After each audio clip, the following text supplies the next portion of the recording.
Egypt. A month since I entered the Holy Land. I was in a foreign land, and I was dying. I wandered the cold desert for 4 nights before the horse archers found me.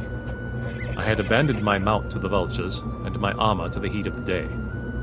As a knight, I was not much of a threat to them. I thought these men were Turks, come to toy with their prey. But when I could distinguish the riders from the blur of mirage, I saw that they were Saracens, the rulers of the Middle East. I had ridden to the Holy Land with the Crusaders from France and Normandy, so I was by all rights these Saracens' enemy. Yet they gave me water and a spindly horse, and led me back to their leader. And that was how I met Saladin. The paintings in Europe show Saladin as demonic, barbarian. Yet he is more chivalrous than any knight I'd met before, and prefers the palaces of Damascus to slaughtering Normans in the desert. I had not expected hospitality from Saracens.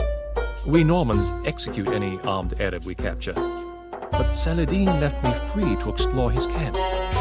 Perhaps he wants an objective observer to chronicle the prodigious bloodshed ahead. Saladin's army is heading south to Egypt to reinforce Cairo. Egypt is a tempting prize for the Crusaders. She is fabulously wealthy, yet governed by an ineffectual fool.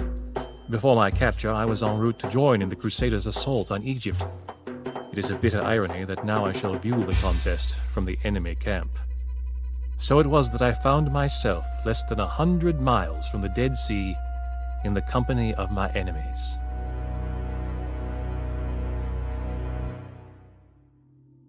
The Franks are dispersed and the Egyptian army broken. Saladin has taken his place as governor of the Nile. Any European king would seize this opportunity to eliminate his political enemies. Saladin, however, allowed any Egyptian opposed to his rule to leave the city unharmed. Saladin has set out to win over the population. In Cairo, he built mosques and palaces, universities and hospitals. My own countrymen, the sons of Europe, showed naught but treachery, while the Saracens worked to dignify their civilization. It is a troubling turn of events, and I have difficulty sleeping. The holy city of Medina, year 15 of my capture. Volumes have I filled with my fatigued writings. Lord Saladin reads them only rarely. He speaks of greater events yet to come. The political boundaries in this endless desert have shifted as a result of 3 crusades. 4 Crusader states now exist in the Holy Land. After the Saracens' victory in Egypt, the Crusader leaders realized that Saladin was worthy of their concern. They were quick to suggest a treaty. I hoped that with peace at last upon us, I would be returned to my own folk. But this peace, so short-lived, is already broken. And it is not Saracen but Crusader that has violated his word of honor. Renaud de Chatillon, a wicked French knight, has been raiding Arab territory in defiance of the treaty. He attacks trade caravans, and his pirate ships threaten the Saracen holy cities of Medina and Mecca. Saladin, in his fury, has sworn to kill Renaud with his own hands.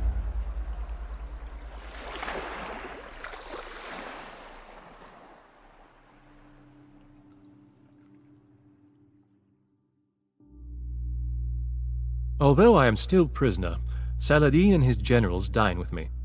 Over meals we discuss mathematics and astronomy. I never imagined a race of desert folk could be so wise. Baghdad, the Saracen capital, is the most civilized city in the world, with free hospitals, public baths, a postal service, and banks with branches as far away as China. But as we eat, talk inevitably turns to war. Renaud's pirate vessels now rot at the bottom of the Red Sea. His raids have stopped. Renaud has escaped, but I suspect Saladin shall neither forgive nor forget.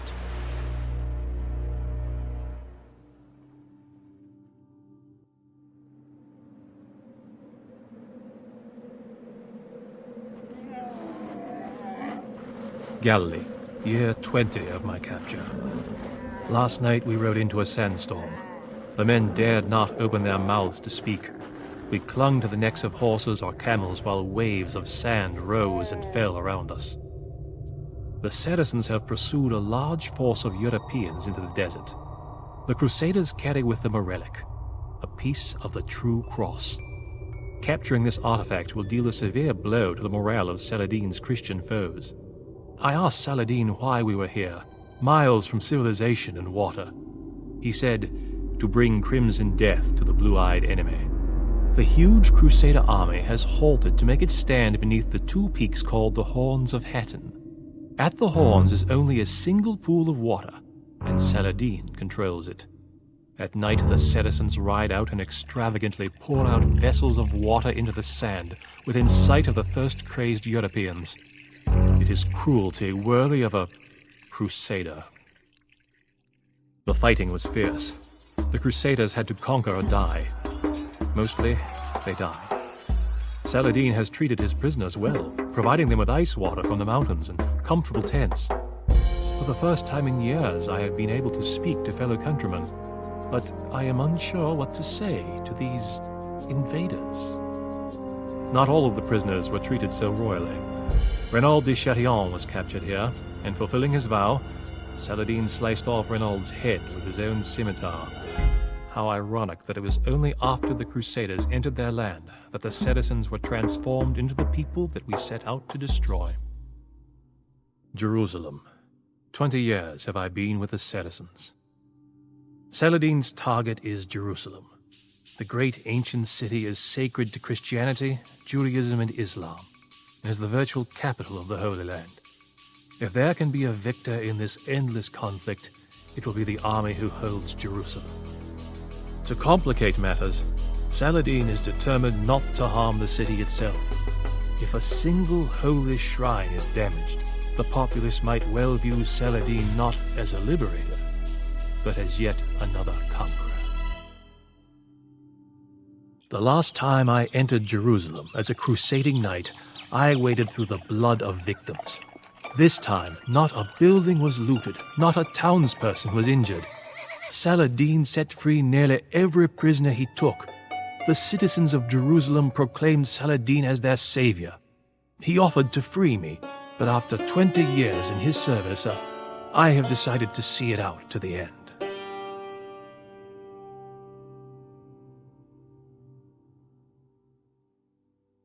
Tiberius, 20.5 years of bloodshed. We are far from the ocean, so the citizens interpret the smell of salt and commotion of sea birds as signs from heaven. I sit near Saladin's tent, watching the butchery below. Citizen horse archers sweep through yet another unorganized mob of European soldiers. The great Crusader nations have been reduced to puny city-states. Only Tiberias, Tyre, and Ascalon are still in Crusader hands. Nonetheless, these three cities are well fortified and could withstand any siege. Saladin has had many victories on the open desert, but the Crusader castles are unparalleled. If he is victorious now, the Holy Land will belong to the citizens again. A failure could mean decades more of carnage. Once I was amazed at the nobility of the citizen warriors. Only a few years ago they entered battle as gentlemen, bringing with them treasure chests, wine, singing girls, and collections of doves, nightingales, and parrots. No longer. In reaction to European hostility and fanaticism, the citizens have steadily become more resolute, more bloodthirsty. Their love of art is replaced by a love for battle. Now, in answer to the crusade, they have adapted their principle of jihad for warfare. The result has been devastating to the Crusaders. The European presence in the Holy Land was finished, or so everyone believed.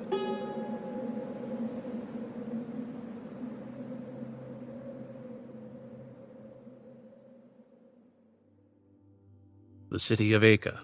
Nearly 21 years have I ridden with Saladin.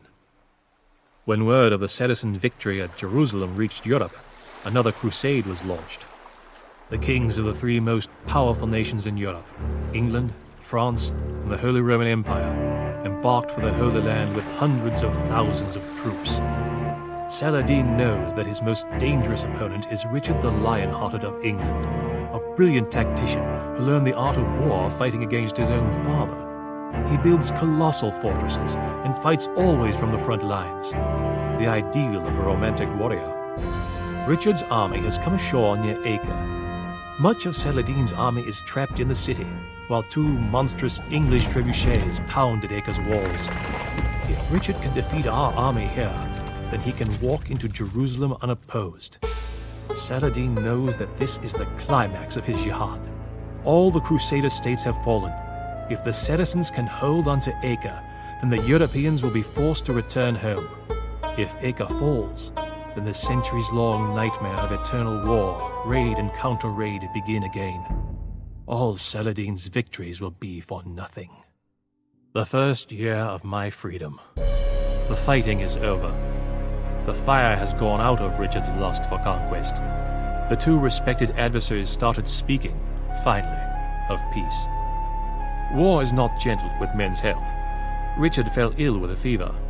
Because he respected his enemy, Saladin sent Richard fruit and mountain snow to comfort him. Soon enough, Richard boarded a ship headed back to England. The Third Crusade is over. The final treaty was signed on September 2nd, 1192. By its terms, Jerusalem remains in Saracen hands, but Christian pilgrims are to be allowed to visit all the holy places freely and safely. It seems a fitting compromise to a war that has been fought over religion and land. The war is over, but I do not think I shall ever see Normandy again. I want to see the steel foundries in Damascus, and the gardens of the Caliph in Baghdad. I have never seen the mighty Crag de Chalier, now fallen fortress of the Knights Templar. The Holy Land has many wondrous sights, and I can spend a lifetime here. It is peace in the Holy Land, for the moment. Sadly, in a land so small, home to so many different cultures, birthplace of 3 of the world's great religions, I suspect that blood may one day stain the sand again.